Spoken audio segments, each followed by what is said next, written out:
Ask yourself, Dr. Jones, why do you seek the cup of Christ? Is it for his glory or your own? You can turn back now or learn the stuff they don't want you to know. Hello, thanks for tuning in. That is Matt. I'm Ben. This is Stuff They Don't Want You to Know. We're back from a vacation, which is why we had just classic episodes last week. Now, some of you who might be Indiana Jones fans probably recognize the quotation at the top. It comes from Matt and I's favorite Indiana Jones film, The Last Crusade. In that film, there's a really weird thing that happens, and this faction of the Nazi Party is questing around the Middle East looking for the Holy Grail, the Cup of Christ. Weirdly enough, that's sort of based on a real event. As we know, the real-life Nazi Party tried a lot of weird things, and we're not even talking about the depraved, horrible things. We're talking about just weird things. And to be fair, all world governments have done and probably are doing things that sound pretty weird. Our government, the government of wherever you're watching this.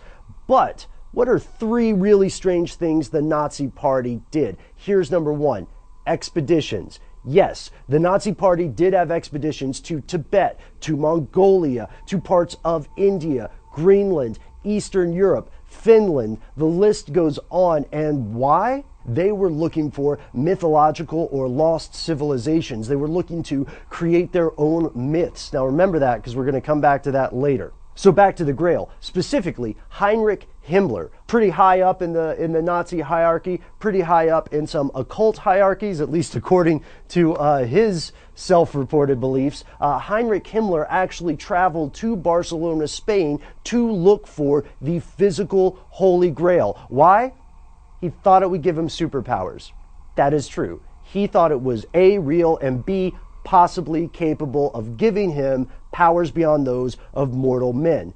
Did he find the Grail? As far as we know, he did not. He also believed, there was an author that he was a big fan of, who said that the Grail might be in France. Again, in either case, we don't think he found it. We have no proof that he did. And speaking of Himmler, that leads us to number 2 on our list: occult rituals. Now, we've all seen the films and the movies like Dead Snow, you know, where there are these cursed Nazi zombies and where people high up in the Nazi hierarchy are practicing dark magic. Himmler actually believed in a lot of this stuff, or at least the symbolism, and that's why the SS actually did have this mandate to practice occult rituals, basically pagan holidays. I mean, if you think about it, a holiday is pretty much a ritual, and from the outside looking in, it seems pretty occult. So what we know about this is that in the mid-1930s, I believe 1936, Himmler actually sent out a memo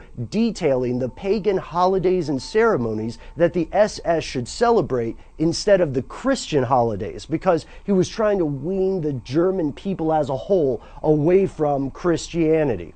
This is not the third thing. This is just something that we think is interesting.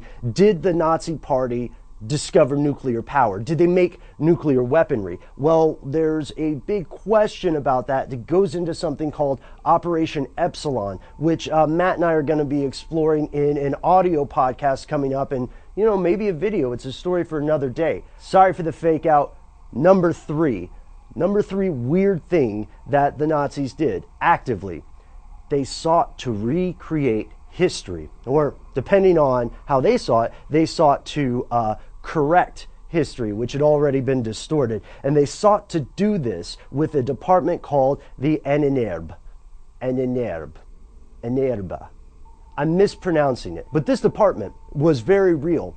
Imagine a folklore department at your local university given billions of dollars of funding with sky's the limit ideas, as long as they made certain preconceived notions appear to be true, like the idea of an Aryan master race, the idea of a lost civilization that fell apart due to some weird cataclysm, or the idea that at some level magic is real. So when Matt and I found out about this institution, which a lot of people surprisingly were unaware of, we knew it had to be the subject of our next video. So if you would like to learn more about the Nazi quest around the world to reconstruct history, then please stay tuned for the upcoming video in this series. As always, thank you so much for watching. Find us on Facebook. You can find us on Twitter too. And of course, we have an audio podcast where your messages, tweets, and emails might just make it on the air. Oh, but wait, if I want to email you, you're saying, well, how do I do that? Great question. Our address is conspiracy@howstuffworks.com.